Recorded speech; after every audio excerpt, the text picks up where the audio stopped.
이성환 목사님께서 오늘 오프닝 기도 해주시기를 바랍니다. 고맙습니다. 하나님 감사합니다. 새날을 주셨습니다. 오늘도 하나님 위해서 살도록 인도하여 주시고 시간을 우리가 하나님의 말씀을 듣기를 원합니다. 세우신 강사 목사님 성령의 권능으로 붙들어 주셔서 오직 하나님의 진리의 말씀은 선포하게 하시고 듣는 이들에게는 믿음이 되고 소망이 되도록 함께하여 주옵소서. 모든 걸 주님께 의지합니다. 우리 주 예수 이름으로 간절히 기도합나이다. 아멘. 아멘. 자, 오늘도 하나님께서 귀한 강사님에게 시간과 또 우리 강의안을 또 이렇게 늘 보내주시도록 축복해 주셔서 우리가 아주 은혜 가운데 축복되는 강의를 듣고 있습니다. 자, 우리 사랑하는 동역자 여러분, 오늘 강사님 김은별 목사님 모시겠습니다. 우리 할렐루야로 환영합시다. 할렐루야. 할렐루야. 네, 오늘 양육 7과 바로 들어가겠습니다. 바로 7과입니다. 지금까지 우리가 세 번째 계속해서 말씀을 나누게 됩니다. 7과는 너무나 중요하기 때문에 이게 이제 세 가지 접근 방법이 다 끝나고 난 뒤에 말 강의가 2번 시작되고 그 다음에 3, 4, 5, 6과가 세 가지 접근 방법으로 성경을 읽는 방법을 같이 나누고 그 다음에 본격적으로 들어가는 것이 바로 7과입니다. 7과는 바로 우리가 세 가지 접근 방법 4과를 마치고 난 뒤에 들어가면은 이해를 빨리 하기 쉽기 때문에 그래서 그 4과를 세 가지 접근 방법을 하고 난 뒤에 들어가는 것입니다. 자, 7과 보겠습니다. 새 피조물이라고 하는 것에 대해서 확실하게 또 이렇게 정의를 내리는 말씀입니다. 나는 새로운 피조물입니다. 예수님 믿으면 거듭난 자입니다. 나는 새로운 피조물입니다. 이것은 정말 예수님 믿음으로 우리에게 주시는 엄청난 축복입니다. 그래서 나는 새로운 피조물입니다. 이 세 번 같이 외치고 시작하겠습니다. 자, 우리 켜놓으시고요. 우리 한번 같이 외치겠습니다. 시작. 나는 새로운 피조물입니다. 나는 새로운 피조물입니다. 나는 새로운 피조물입니다. 예, 새로운 피조물이라는 것은 바로 그 밑에 보시면 서론 부분입니다. 많은 기독인들이 영접 기도를 드립니다. 우리 영접 기도 얼마나 많이 합니까? 영접 기도는 각자 나름대로 만들어서 이렇게 영접을 시키는 거죠. 자, 영접 기도를 하고 난 뒤에 어떻게 변했는가? 그게 바로 새로운 피조물입니다. 제가 수십 년 동안 신앙생활 하면서 또 우리는 몇 대 가문이다. 우리가 뭐 3, 4대 우리 손녀까지 하면은 뭐 3, 4대 믿음의 가문이다. 뭐 이런 얘기를 하는데 예수님 딱 영접하고 난 뒤에 내가 어떻게 변화되었는가, 내가 누구인가를 잘 모르고 살아왔었습니다. 그런데 기독교 가문이라는 걸 자랑하는 것으로만 끝나서 되겠습니까? 내가 예수님 믿고 어떤 존재가 되었다는 사실을 확실하게 우리 만나는 사람들에게 또 우리 성도들에게 심어줄 필요가 있는 거죠. 이게 우리가 선교사님과 목사님들의 사명이죠. 예수 믿고 난 뒤에 내가 뭐가 됐는지도 모르고 살아온 삶, 그러니까 저랑 만났던 사람들이 얼마나 정말 행복했을까 이런 생각을 한번 해보는 거죠. 예수님을 모시고 난 뒤에 나는 이런 존재가 되었습니다. 이거 확실하게 우리 정체성도 중요하지만 가르칠 필요가 있습니다. 많은 기독교인들이 영접 기도를 들어서 하나님 안에서 거듭난 자가 되는 거죠. 그 다음입니다. 영접 기도는 마귀의 자식이 하나님의 자녀로 변하는 과정입니다. 참 놀라운 게 바로 영접 기도죠. 부모님은, 어머니는 아이를 임신하고 난 뒤에 10개월 동안 약 10개월 동안 그 아이를 돌보고 그리고 태어납니다마는 영접 기도는 한 1, 2분이면은 1, 2분 안에 완전히 하나님의 자녀가 태어난다는 사실. 그래서 영접 기도의 위대함은 영원히 후회하지 않을 기도라는 겁니다. 그 영접 기도 드리고 난 뒤 후회할 일이 없는 거죠. 그래서 우리가 영접 기도를 잘 만들어야 된다. 영접 기도 한번 시키고 난 뒤 그 다음에 어떻게 당신이 변화된 것을 내가 가르쳐 드리겠습니다. 이게 양육에서 이루어져야 합니다. 그래서 그런 의미에서 7과는 굉장히 중요하죠. 자, 영접 기도 그 밑에 기록되어 있습니다. 우리 한번 같이 영접 기도를 쭉 같이 한번 켜놓으시고 같이 하겠습니다. 자, 같이 하겠습니다. 로마서 10장 9절 이렇게 시작하는 겁니다. 시작. 로마서 10장 9절 말씀은 네가 만일 네 입으로 예수를 주로 시인하며 또 하나님께서 그를 죽은 자 가운데서 살리신 것을 네 마음에 믿으면 구원을 얻으리니 라고 말씀하고 계십니다. 저는 나를 위해 죽으시고 나를 위해 부활하신 예수님을 믿습니다. 그러므로 저는 구원받았음을 선언합니다. 저는 거듭났으며 하나님의 자녀가 되었습니다. 이제부터 그리스도 예수님 안에 있는 생명으로 살아갑니다. 그리스도 예수님의 이름으로 기도합니다. 아멘. 이 영접기도 이렇게 간단하게 되어 있는 내용도 있고 또 여러분 나름대로 영접기도를 갖고 계신 분들도 계실 것입니다. 그래서 저는 항상 영접기도를 드릴 때 여기 기록되어 있는 내용도 중요하지만 예수님에 대해서 확실하게 심어주는 영접기도를 합니다. 저를 한번 따라해 주시기 바랍니다. 예수님은 나를 위해 죽으셨습니다. 예수님이 나를 위해 죽으실 때 내 죄를 다 청산하셨습니다. 예수님이 나를 위해 부활하셨습니다. 예수님이 나를 위해 부활하실 때 나를 의롭게 하셨습니다.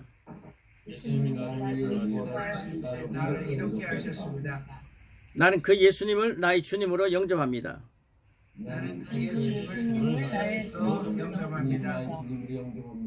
예수님의 이름으로 기도합니다. 아멘. 예수님의 죽으심과 부활에 대한 것을 확실히 심어주고 예수님의 죽음이 나를 어떻게 만들었는가, 예수님의 죽음이 내 죄를 다 담당하셨다, 내 저주를, 죄라고 하는 의미보다 내 저주를 다 담당하셨더라고요.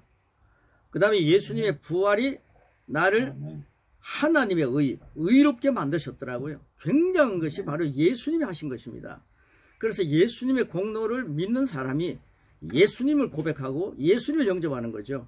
예수님을 영접하니까 내가 하나님의 자녀가 되고 내가 새로운 피조물, 그때부터 생명의 말씀으로 내가 태어난 자가 됐더라는 거죠.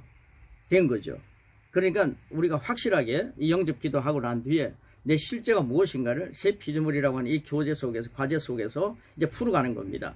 자, 첫 번째입니다. 첫 번째 보시면요, 우리 교재 보시면서 영접기도를 진작에 믿고 드렸습니까? 정말 이게 따라한다 해가지고 그저 울리는 꽹과리 치면 말만 해서 되지 않지 않습니까? 내가 마음으로 정말 믿고 입으로 선포하는 거죠. 그러니까 마음으로 믿고 입으로 시인해야만이 하나님의 자녀가 되는 겁니다. 그 2, 3분 안에 그거 못하겠습니까? 마귀의 자녀가 하나님의 자녀가 되는데 2, 3분 안에 그 마음으로 믿고 이 진심으로 선포하라, 시인하라. 네가 만일 네 입으로 예수를 주로 시인하며 네 하나님께서 그를 죽은 자 가운데 살리셔서 네 마음으로 믿으면 구원을 얻는다. 마음으로 믿게 하는 것이 중요하기 때문에 영접기도 한번 따라 했다 해가지고 되는 것이 아니라 마음으로 정말 믿었습니까? 마음으로 믿고 선포했습니까? 이게 강조할 필요가 있습니다.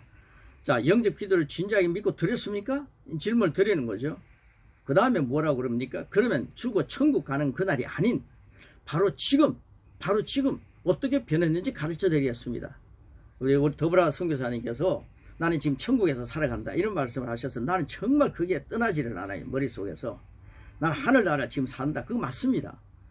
지금 영접기도 딱 드리면요, 우리는 하나님의 아버지가 되시고 성부, 성자, 성령 삼일째 하나님의 주관 속에 살기 때문에 우리는 항상 하나님 안에 사는 것이니까 이 땅에서 벌써 천국이 시작된 것입니다. 정말 그 의미가 너무 중요하죠. 자, 그러면 죽어 천국 가는 그날이 아닌 바로 지금 천국이 시작되는 것입니다. 어떻게 변했는지 가르쳐 드리겠습니다. 진리의 말씀으로 확인시켜 드리겠습니다. 그래서 이제 요한복음 1장 9절 14절 말씀이 바로 이제 우리가 영접기도 드리고 난 뒤에 내가 확인되는 거죠. 자, 우리 한번 같이 읽겠습니다. 시작. 참 빛 곧 세상에 와서 각 사람에게 비추는 빛이 있으나니 그가 자기 땅에 오면 자기 백성이 영접하지 아니하였으나 영접하는 자 곧 그 이름을 믿는 자들에게는 하나님의 자녀가 되는 권세를 주셨으니 이는 혈통으로나 육정으로나 사람의 뜻으로 나지 아니하고 오직 하나님께로부터 난 자들이니라. 말씀이 육신이 되어 우리 가운데 거하심에 그 영광을 보니 아버지의 독생자 영광이요 은혜와 진리가 충만하더라. 아멘. 예수님 딱 영접하고 난 뒤 오랫동안 믿었다 해가지고 이 계시가 열리는 것이 아니라 예수님을 딱 영접하고 난 뒤에 요한복음 1장 9절 14절에 계시는 그 사람이 그것이 된 겁니다. 한 번 더 제가 읽을 때 음미해 보시기 바랍니다. 참 빛고 세상에 와서 각 사람에게 비추는 빛이 있었나니 예수님이 빛으로 오셨죠. 그가 예수님이 자기 땅에 오셨습니다. 근데 우리는 우리가 가지고 있는 내 땅인 줄 압니다. 내 집인 줄 압니다. 그런데 주님께서 자기 땅에 오셨습니다. 우리는 주님의 땅에 사는 것입니다. 자기 땅에 오면 자기 백성이 영접하지 아니했다 했습니다. 그런데 예수님이 자기 땅에 오셨는데 예수님을 영접한 우리가 영접하지 않습니까? 그러면 예수님이 너무너무 좋아하시는 거죠. 예수님을 외면하지 않고 영접했습니다. 자기 집으로 모셨습니다. 내 심령에 모셨습니다. 예수님이 얼마나 기뻐하시겠습니까? 그러니까 영접하는 자, 그분을 모신 자, 그 이름을 믿는 자들에게는 하나님의 자녀가 되는 권세를 너는 내 하나님의 자녀가 되는 권세 였다 받아라 주시는 겁니다. 그런데 이게 피로 육정으로 피로 되는 게 아니라는 거죠. 우리 육신의 혈통으로 되는 게 아니라는 겁니다. 그래서 예수님 딱 영접하고 난 뒤에 이 영성 있는 목사님의 글에 보니까요, 우리는 피로 살지 않습니다 그랬더라고요. 우리는 피로 살지 않습니다. 우리는 하나님 안에서 하나님의 자녀로서 예수 그리스도로 살아갑니다. 피로 사는 존재가 아니라 하나님의 생명으로 살아가는 존재입니다. 뭐 이런 얘기를 하시더라고요. 그런데요, 혈통으로나, 이게 사람의 피죠. 혈통으로나 육정으로 나지 않았다. 사람의 뜻으로 나지 않았다. 하나님부터 바로 난 자가 되었다는 겁니다. 하나님부터 출생했다. 그래서 말씀이 육신이 되어 우리 가운데 거하시는 예수님이 그 일을 해놓으셨다. 그 영접했는데 그 영광을 보니 그분의 영광을 이제 보는 거죠. 영접했습니다. 내 안에 계신 그 주님의 영광을 보니까 아버지의 독생자의 영광이요 은혜와 진리가 충만하더라. 그분이 우리 안에 와 계시는 겁니다. 그래서 이 말씀이 영접 기도가 나는데 그대로 실제가 되는 겁니다. 자, 그 다음 밑에 보시면요, 세상에 알지 못하는 그분을 알고 영접했습니다. 12절에 영접 곧 믿는 것입니다. 가로넣기가 믿는 것입니다. 영접 곧 믿음은 시작된 것입니다. 믿음은 시작됐습니다. 그런데 놀라운 사실은 영접 기도 후 내가 어떤 존재인가를 모르는 것입니다. 기독교인들이 지금까지 모르고 사는 겁니다. 영접했긴 했는데 마치 죽은 고기처럼 세월이라는 강물에 흘러가고 있습니다. 아, 예수님 영접했기 때문에 하나님 자녀가 되고 나 성도가 되고 교인이 됐구나. 그걸 알고 있는데 그 귀한 그 진리를 자기 속에 있는 어마어마한 것을 모르고 나는 뭐저 가치 없는 존재, 미련한 존재, 뭐 죄인인 존재, 나는 벌레보다 못한 존재 이러면서요 죽은 고기처럼 세월을 강물에 흘러가고 있는 것입니다. 자기가 정말 귀중한 존재를 모르고 사는 거죠. 믿고 영접하고 혈통이나 육정이 아닌 하나님께로부터 난 자가 되었습니다. 거듭난 피조물이 된 것입니다. 놀란 것은 14절에 우리 안을 보니, 우리 안이라는 게 뭡니까? 진짜 나죠. 하나님은 우리 안을 보십니다. 우리 속사람을 보십니다. 진짜 나, 영, 속사람, 숨은 사람 이렇게 말하죠. 보니 그분의 영광이 가득하고 은혜와 진리가 충만합니다. 은혜와 진리가 충만합니다. 이제 새 피조물이 누군지 그리고 그 영광이 무엇인지 알았습니까? 새 피조물이 예수님을 주님으로 영접한 바로 당신입니다. 이런 바른 고백은 그리스도인의 현 주소입니다. 우린 자기가 살아가는 집 주소는 잘 알면서 그리스도 안에서 살아가는 현 주소를 모르고 살아서 되겠습니까? 이게 바로 현 주소입니다. 그리스도인은 하나님의 자녀입니다. 현 주소입니다. 그리스도인은 예수님을 영접한 사람이고 예수님이 내 안에 계신 분입니다. 계신 사람으로 사는 거죠. 이게 우리 현 주소입니다. 자, 그 다음 밑에 보시면 나는 자녀인데 어리버리한 자녀가 아니라 권세자입니다.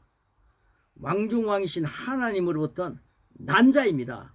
그 속사람 안에 모신 주님으로 인하여 내 속사람 안에 모신 주님으로 인하여 은혜와 진리가 충만한 존재입니다. 새 피조물은 고린도후서 5장 17절 말씀을 기억해야 합니다. 우리 같이 읽겠습니다. 시작. 그런즉 누구든지 그리스도 안에 있으면 새로운 피조물이라 이전 것은 지나갔으니 보라 새 것이 되었도다. 자, 이전 것은 지나갔습니다. 혈통으로나 사람의 뜻으로 난 우리의 연약한 모습은 지나갔습니다. 아담의 후손인 우리의 모습은 지나갔습니다. 이제는 이전 것은 지나갔다 새 피조물이 되었다. 보라 그렇게 말씀합니다. 새 것이 되었습니다. 이걸 영접 기도하고 난 뒤에 교인에게 강조하면은 그분이 예수님 믿고 자기 자신이 얼마나 놀라운 존재가 됐다는 것을 알겠습니까? 그 다음에 이제 양육이 계속 진행된다면 그는 정말 훌륭한 믿음의 동력자가 될 것입니다. 자, 주어진 두 말씀이라고 여기 설명하고 있습니다. 주어진 두 말씀은 요한복음 1장에 조금 전에 읽었던 말씀, 요한복음 1장 9절부터 14절에 있는 말씀과 고린도후서 5장 17절에 있음을 말씀을 종합해가지고 결론을 내린 것입니다. 종합해가지고 밑에 써놨습니다. 자, 말씀대로 우리는 고백하는 것입니다. 새 피조물은 나는 몸이다. 예수님이 이제 에고 에이미 그랬지 않습니까? 예수님은 난 하나님의 아들이다. 난 하나님이다. 나는 길이다, 진리다, 생명이다. 예수님은 분명히 자기 정체성을 얘기했습니다. 우리도 이제 예수님 덕분에 우리의 정체성을 말할 수 있는 그런 특권이 주어졌죠. 그러니까 구약에서는 예수님 없이 하나님 모시지 않고 나는 하는 사람은 굉장히 교만했습니다. 그러나 예수님 모신 우리는 예수님을 닮아서 말씀대로 나는 예수님이 뭐라고 했었던 것처럼 예수님 그리스도 안에서 나에게 주어지는 내 정체성을 얘기할 필요가 있습니다. 그렇게 할 때 말씀대로 고백하기 때문에 성령님이 그 가운데서 춤을 추신다는 거죠. 그래서 새 피조물인 나는 뭐뭐이다. 예수님이 말씀하신 것처럼 나도 말해야 합니다. 그래서 1번부터 5번까지를 요한복음과 고린도후서를 정리해가지고 여기 써놓은 것입니다. 자, 1번 하면 우리 같이 고백하겠습니다. 자, 1. 나는 그리스도인으로 새로운 존재입니다. 2. 나는 그리스도 안에 있습니다. 3. 나의 옛사람은 지나고 새 사람입니다. 4. 나는 하나님께로부터 난 자입니다. 5. 내 안에 예수님의 영광과 은혜와 진리가 충만합니다. 예, 하나님 우리에게 은혜와 의의 선물을 넘치게 부어주셨고요. 로마서 5장 5절에는 아가페 사랑을 우리에게 부어주셨고, 하나님 우리에게 주신 게 너무 많습니다. 은혜를 받지 못한 것처럼 메마르게 인생을 살 필요가 없더라고요.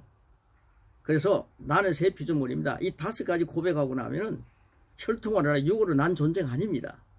아담의 후손이 아닙니다. 하나님의 자녀입니다. 하나님의 자녀니까 하나님이 나의 아버지십니다. 그리고 나는 진짜 하나님으로부터 태어난 자녀가 되었습니다.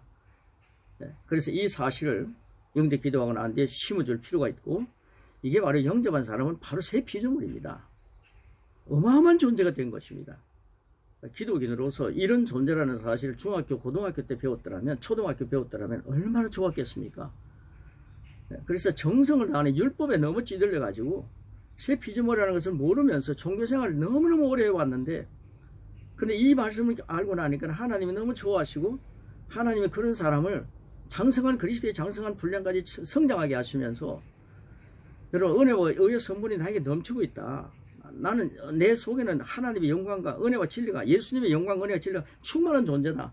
이런 사람이 그리스도의 장성한 분량까지 성장할 수 있는 것이지, 나는 주님 죄인입니다. 벌레보다 못합니다. 나는 무능한 존재입니다. 사람이 볼 때는 정말 겸손해 보이죠. 그러나 하나님 앞에서는요, 쓸데없는 얘기입니다. 예수님이 너를 위해서 십자가에 달려가면서 모든 걸 해결해 놨는데 왜 그런 짓 하고 있느냐는 거죠. 그러니까 그리스도의 장성한 분량까지 자라지 못하는 겁니다. 그래서 우리가 이 양육이라고 하는 이 훈련 받을 기간 동안에는 내가 하나님 안에 어떤 존재인가를 계속 강조할 필요가 있습니다. 21일만요 강조시키면요 사람이 변한다 하지 않습니까? 그래서 이 말씀을 장착시켜야 된다는 겁니다. 자, 두 번째입니다. 두 번째, 그리스도를 영접한 나는 이렇게 변했습니다. 자, 이렇게 변했다는 것을 확실하게 심어줄 필요가 있고, 나도 이렇게 변했구나 라는 사실을 저는 확실하게 믿습니다. 자, 그 사실을 그 밑에 써놨습니다. 자, 한번 같이 하겠습니다. 자, 하나님이 아버지다. 난 하나님의 아버지다. 아버지의 생명이 내 안에 있다. 이렇게 하는 겁니다. 자, 시작. 하나님의 아버지다. 아버지의 생명이 내 안에 있다. 새로운 출생으로 거듭난 자다. 말씀이 본성이다. 그리스도로 살아가는 능력 있는 아들이다.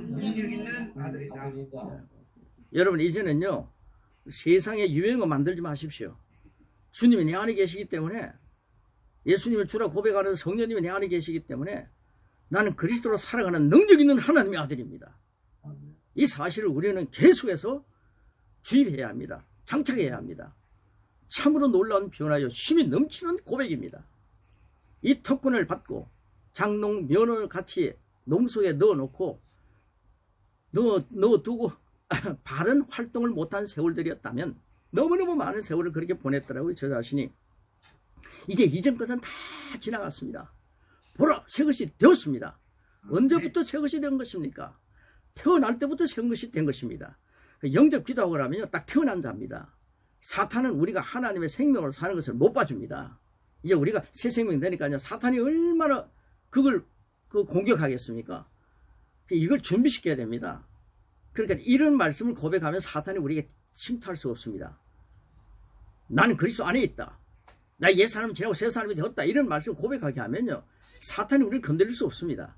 그런데 새로운 신자는요, 이런 말씀을 모르니까 사탄이 괴롭히면요, 당하는 겁니다. 빨리 가르쳐야 합니다.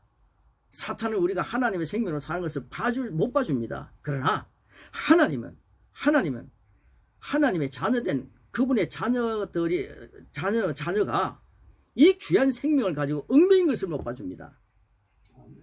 하나님께서 보실 때 우리를 기뻐할 수 있도록 하나님 안에서 하나님의 자녀의 모습을 갖고 전진하다는 거죠.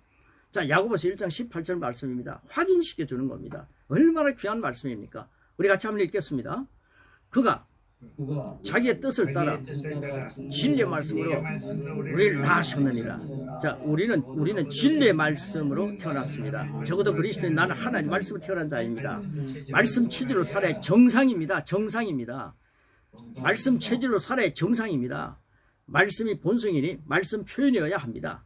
이제 정상으로 사니까 말씀을 표현하고 사는 거죠. 이게 바로 그리스도의 정인이 되는 거죠. 말씀 표현이 그리스도의 정인입니다. 고린도후서 4장 16절 말씀 같이 읽겠습니다. 성경에서 바울은 시작. 우리의 그 사람은 날이 아니라 묵사람의 속사람은 날로 새로워지더라고 했습니다. 예, 우리는 날로 새로워지고 있습니다. 그래서 백발이라는 것이 영광인 것입니다.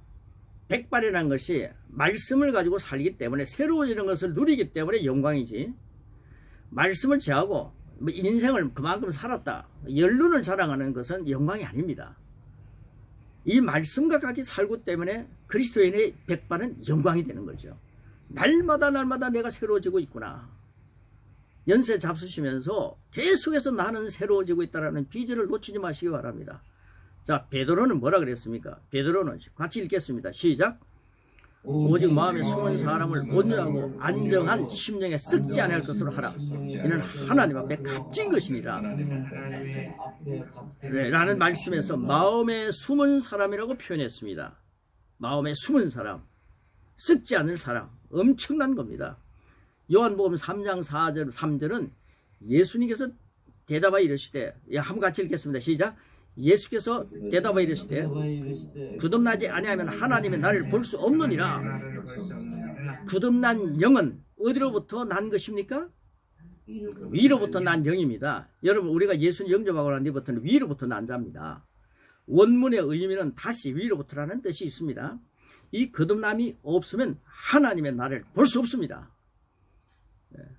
착하게 살아야 하나님 나라를 간다. 이거 다 옛날에 우리 복음성가에서 다 정리된 거 아닙니까? 아무리 착하도 돈으로도 하나님 나라를 못 간다. 착하게 살아도 못 간다. 예수님만으로 간다. 그게 뭡니까? 예수님 영접하고 난 뒤 하나님부터 난 자가 됐기 때문입니다. 하나님께 소속된 자가 됐죠. 자, 그 다음 밑에 보시면요, 이 새 피조물에 대한 칠과는 너무 정리가 잘 되어 있습니다.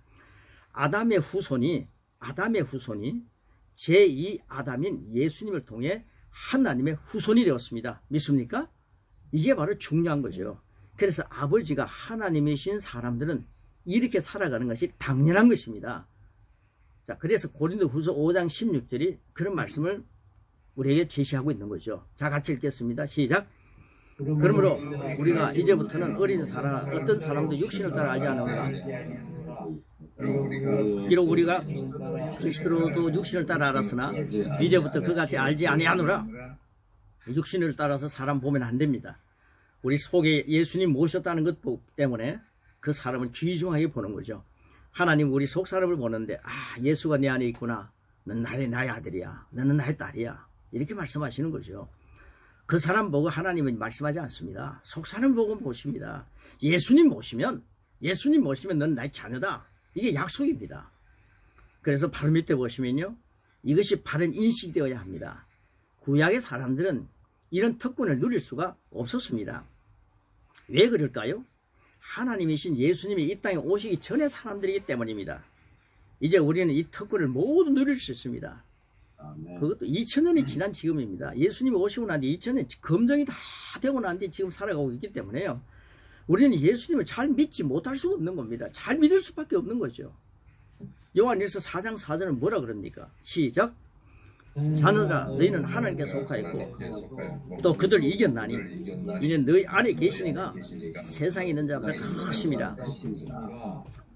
다윗에게 속한 사람들은요 블레셋을 이긴 사람들입니다. 다윗에게 속한 사람들은 그때 기뻤습니다. 자, 우리는 그리스도께 속했습니다. 하나님께 속했습니다. 그리스도께 속했습니다. 우리도 기뻐야 안 되겠습니까? 우리도 가서 골리앗의 군인들을 가서 쳐부숴야 되지 않겠습니까? 자녀들아 너희는 하나님께 속하였다. 이 세상을 이겼다. 이는 너희 안에 계시니까 세상에 있는 데가 크십니다. 엄청난 분이 오늘 우리 안에 계십니다. 자, 거듭난 그리스도인의 삶을 어떠해야 하겠습니까? 약한 나를 강하게, 강한 날 부하게 하는 복음성가가 있습니다. 원본 영어 가사는 약한 자는 나는 강하다고 말할지어다. 가난한 자는 나는 부하다고 말할지어다. 그 원어 같이 한번 읽겠습니다. 같이 읽겠습니다. 시작. Let the weak say I am strong. Let the poor say I am rich. 이거요, 원주민들요, 인도인들에게 가르치면 엄청나게 감격합니다. 좋아합니다. 필리핀 사람들에게 이거 가르치니까 너무 좋아하더라고요. 우리는 약함이나 실패를 고백해서는 안 됩니다. 그것은 옛 사람의 것입니다. 다 지나갔습니다. 그런데 야, 나는 새 피조물인데 왜 실패하지? 이렇게 이야기할 수도 있습니다. 나는 새 피조물인데 왜 아직도 약하지? 이렇게 이야기할 수 있습니다. 하나님께서는요, 약함이나 실패를 고백하게 하는 것 좋지 안 하십니다.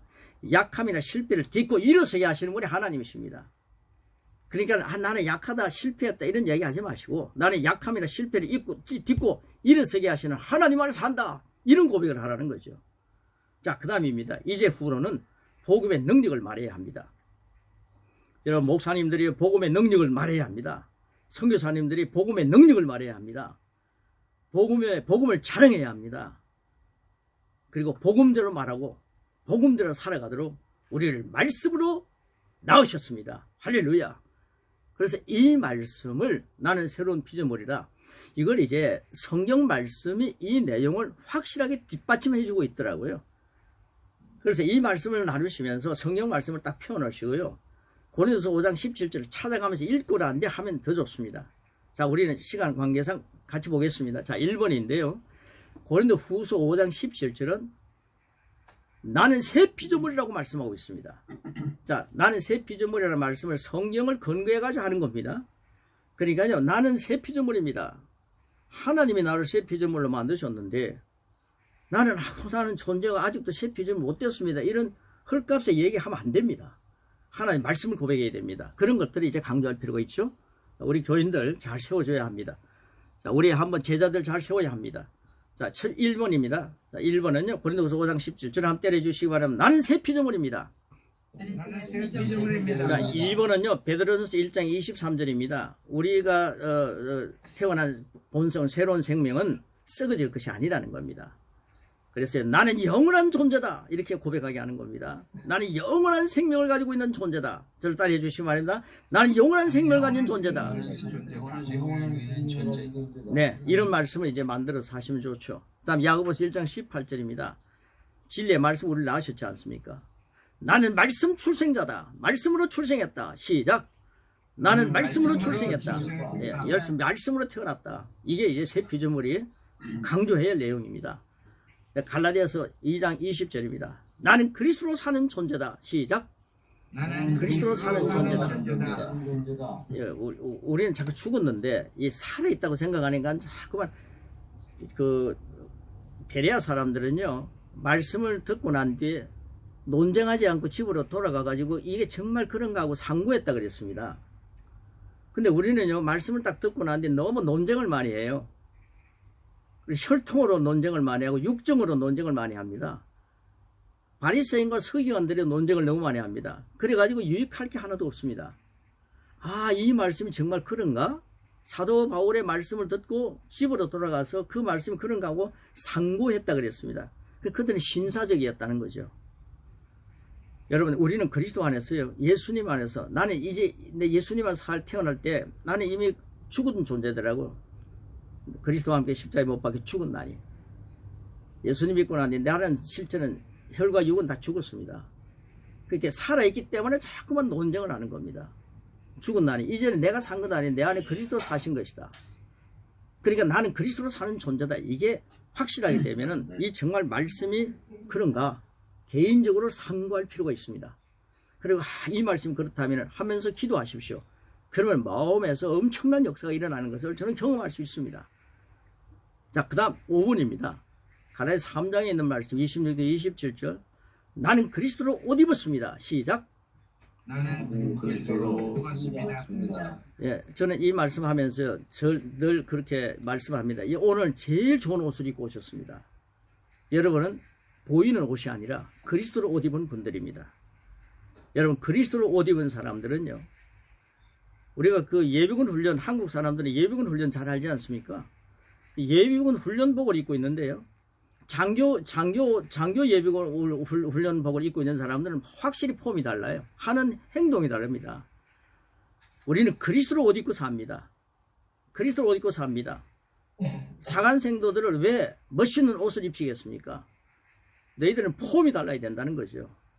그리스도로 옷 입기 때문에요, 예수님 영접했기 때문에 골방에서도 허튼 일을 할 수 없습니다. 주님이 내 안에 계신데 어떻게 허튼 일을 할 수 있습니까? 골방에서도 나쁜 일을 할 수 없습니다. 예수님이 나와 함께 계시는데, 성령님이 함께 계시는데 어떻게 헛된 짓을 할 수 있겠습니까? 그래서 그리스도를 옷 입고 있다, 이 마인드를 심어줄 필요가 있습니다. 그 다음에 로마서 5장 17절 6번입니다. 나는 왕이다, 이렇게 선포하게 해야 합니다. 여러분, 이건 교만한 말이 아닙니다. 은혜와 의 선물을 넘치게 받은 자들은 한 번 예수 그리스도를 통해서 왕노릇하게 해야 합니다. 그래서 나는 왕이다. 더불어 목사님, 나는 여왕이다 해도 됩니다. 우리 한번 같이 하겠습니다. 시작. 왕이다. 제가 여러분들을 왕으로 대접하지 않으면 얼마나 슬프겠습니까? 여러분들이 저를, 동력자 여러분들이 저를 왕으로 대접해야 합니다. 우리는 서로 왕입니다. 그런데요, 예수님은 왕중왕이십니다. 왕중왕 앞에서 분봉왕이에요. 분봉왕이 큰 소리 못 칩니다.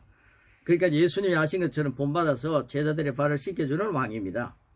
그래서 얼마나 겸손한 왕이 되어야 되는 거죠. 그래서 이런 것들을 심어주면요, 정말 그들이 주님의 제자가 되는 걸 보았습니다. 고로새서 1장 13절입니다. 나는 아들의 나라로 옮겨져 있다. 예수님이 나라로 옮겨져 있답니다. 시작. 나는 아들의 나라로 옮겨져 있다. 나는 아들의 나라로 옮겨져 있다. 8번은 고린도서 4장 16절입니다. 나는 날마다 새로워진다. 이 말씀을 고백을 만들었습니다. 이 말씀 고백한 걸 잘 정리한 게 되어 있기 때문에 한번 고백하고 믿음 강의 들어가겠습니다. 자, 우리 같이 고백하겠습니다. 마음으로 믿고 입으로 시인하는 겁니다. 시작. 나는 예수님을 영접함으로 하나님 나라로부터 거듭났습니다. 예수님께서 나를 흑암의 나라에서 건져내셔서 사랑의 아들 나라로 옮기셨습니다. 나 옛사람은 그리스도와 함께 못 박혀 죽었습니다. 내 안에 계신 그리스도로 말미암아 새 사람으로 살아갑니다. 나는 새로운 피조물이 되었습니다. 조금 변화된 것이 아닙니다. 영역, 말씀의 영역, 새로운 피조물로 기능합니다. 새 사람이 나는 그리스도의 본성을 가지고 있습니다. 그리스도의 사랑을 가지고 있습니다. 그리스도의 능력을 가지고 있습니다. 이 새로운 본성은 성경 말씀대로 생각하고 말하고 행동함으로 풀어놓을 때 상황을 바꾸는 능력이 있습니다. 나는 이제 이 세상의 환경이나 사건들을 바라보며 실망하지 않고 하나님 말씀의 법칙대로 생각하고 말하고 살아가면서 예수 그리스도로 말미암아 생명 안에서 왕노릇합니다. 나는 낙심하지 않습니다. 그 사람은 후패하나 속 사람은 날로 새로워져 영광에서 영광으로 능력의 능력으로 변화되어 가고 있기 때문입니다. 나는 하나님의 생명과 본성으로 거듭난 새로운 피조물입니다.